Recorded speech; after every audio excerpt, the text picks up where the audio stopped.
সূরা আল আ'লা। বিসমিল্লাহির রহমানির রহিম। রহমান রহিম আল্লাহ তাআলার নামে।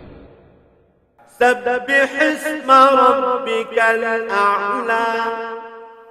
হে নবী, তোমার মহান প্রতিপালকের নামে পবিত্রতা ও মহিমা ঘোষণা করো। আল্লাযী খালাকা ফাসাওয়া। যিনি সৃষ্টিকুলকে তৈরি করেছেন, তাকে সুবিন্যস্ত করেছেন। ওয়াল্লাযী কদ্দারা ফাহাদা।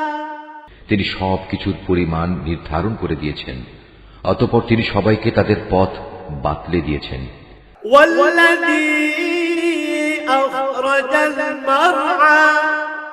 তিনি ভূচরের জন্য তৃণাদি বের করে এনেছেন। ফাজআলাহু গুসাআন আহওয়া। অতঃপর তিনি তাকে একসময় খড়কুটায় পরিণত করেছেন। সানুকরিউকা ফালা তানসা।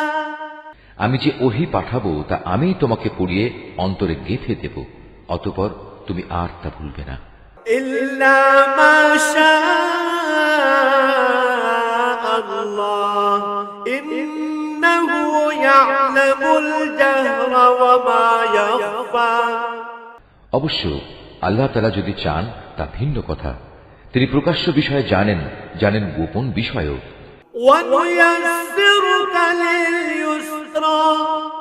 আমি তোমার জন্য সহজ পদ্ধতিগুলোর সুযোগ করে দেব।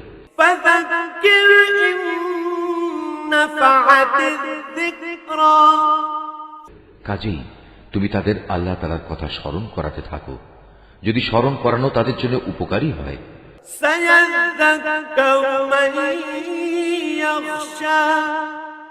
যে ব্যক্তি আল্লাহ তাআলাকে ভয় করবে সে অবশ্যই এর থেকে উপদেশ গ্রহণ করবে।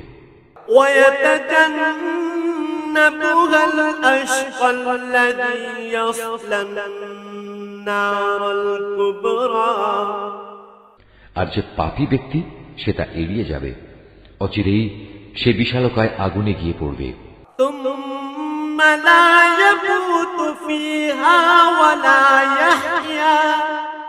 সেখানে সে মরবে না, আবার সে বাঁচবেও না।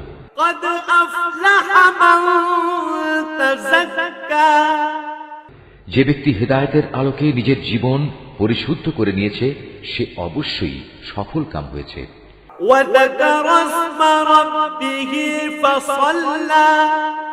সে নিজের মালিকের নাম স্মরণ করল, অতঃপর নামাজ আদায় করল।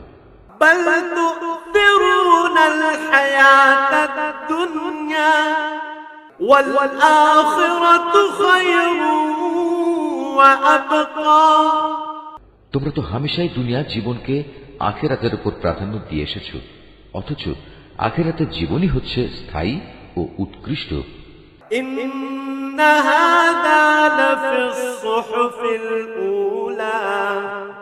নিশ্চয়ই এসব কথা আগের নবীদের কিতাবসমূহে মজুদ রয়েছে।